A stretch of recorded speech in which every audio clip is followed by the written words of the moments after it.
What is up, guys? Hope you're all doing well. ¿Qué pasa, hombres? Espero que todo está bien. I'm here again, another dia, another day here in Barcelona. Today is Tuesday. It's currently about 2 o'clock, 2:10, and I thought I'd record a little video here just to kind of speak about a topic I think is of the utmost importance, especially in this field we all know and love called bodybuilding. We're really just lifting, we're really just staying healthy. And that's the freaking journey. You have to enjoy the journey. I think that's a non-negotiable. In my opinion, that is an absolute.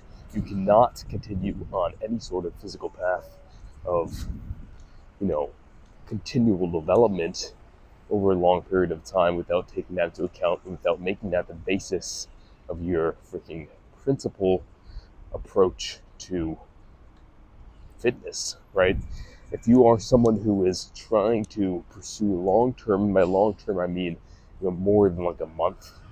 Even a month can be long-term, but really more than a month, significant proportion of your life, right? 1/12 of your year. How many years do you have, right? Every month that passes by, the next one's only going to pass quicker, right? So that's a significant amount of time in my book. 4 weeks straight. Been in Barcelona at this point just about a month, and there's a lot that I wish I kind of did differently. I think that is why at this point I'm recording this video.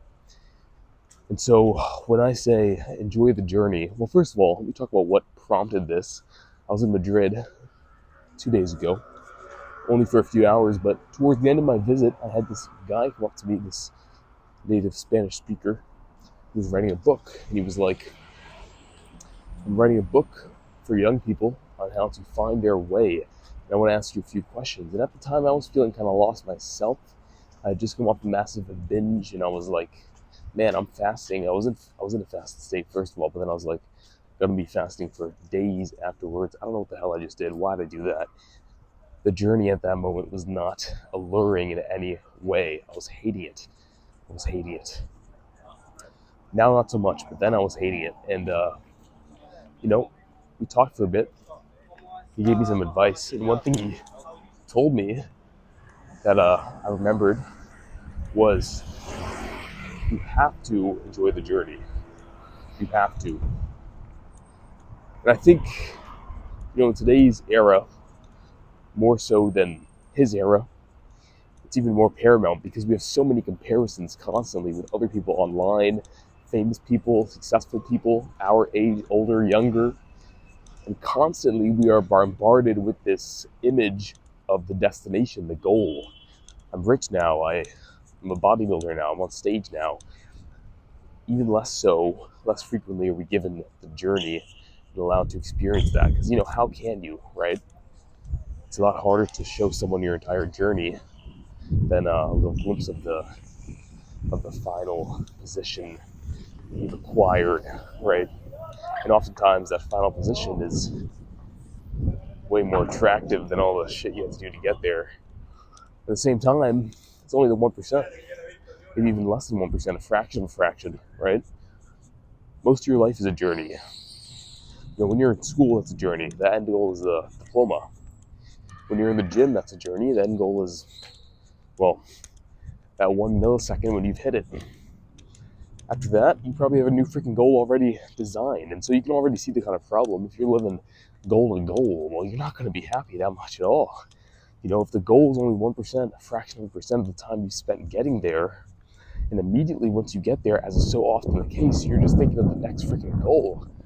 I mean, guys, how many millionaires, billionaires make, another $1 billion, $1 billion? I mean, they're just thinking of the next fucking millionaire, billionaire, the next advancement, their master plan. Not like it's something evil, but it's all consuming, and it certainly is not the journey, it's the goal for a lot of those people. And it doesn't have to be as extreme as that. What about the people that are, say, I don't know, food addicts? They eat one meal, all they think about is the next. I mean, are you really enjoying that meal in your hand when all you're thinking about is what you're going to eat afterwards? I mean, similar thing, and a lot of people, once they escape that cycle, they start to appreciate the day to day more so, and that is truly when they feel alive. People I've talked to from my own experiences, and so I think the question becomes for all of us, well, how do you do that? How do you enjoy the freaking journey, right? Easier said than done, when so much of life and so much of society, of modern society, seems to perpetuate the idea that the goal is just that, all in all, what we should focus on, not so much as everything else that freaking leads to it. I think one thing is introspection. Too often we're given a moment's rest, moment's respite, 5 minutes, nothing to do, and we just pick up our phone, start scrolling. Maybe instead, next time, I'm sure you're given moments like those, next time consciously say, well, I have a moment right now to do nothing. I'm just going to do just that. I'm just going to sit down, sit back, close my eyes, maybe keep them open. Who knows, look around a little bit, take a walk, and just talk to myself in my head. You're probably not outside like me unless you want to record it so you don't look so crazy. People probably think I'm crazy, but take a moment, 5 minutes, however long you have, longer if possible, and just think, what do I like right now? What do I love right now? What am I appreciative for? And that'll get your head moving in the right direction. And the more you do that, the more you'll start to realize on a recurring basis, man, there's a lot of things I actually like about the now.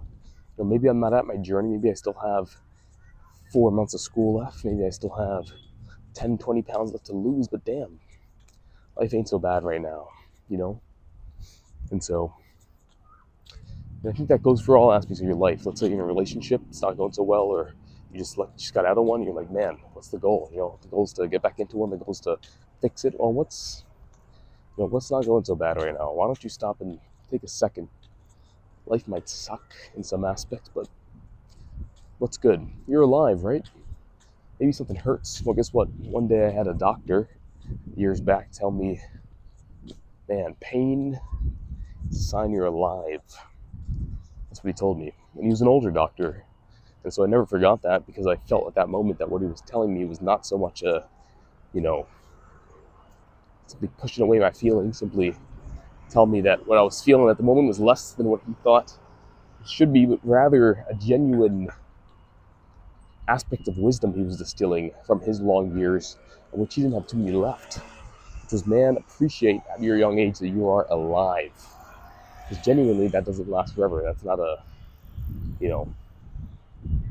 endless state of being. If you think about the goal as the all be, man, what does that put us in the grand scheme of eternity? I mean, we are ephemeral beings. We only live so long. If you're only ever thinking about the end, then, well, shit, you'll be there soon enough, and there'll be nothing else to think. So you gotta appreciate the goal. It's or not the goal, well, the journey. You can appreciate both, but you gotta appreciate the journey, because that is, at the end of the day, the 99.9% of everything we are given here on this beautiful green earth. So remember that. I'm gonna go record a few other videos probably and wrap this one up before I hit this lift. Fasted, of course. I'll catch you guys on the other side for whatever comes next. Peace.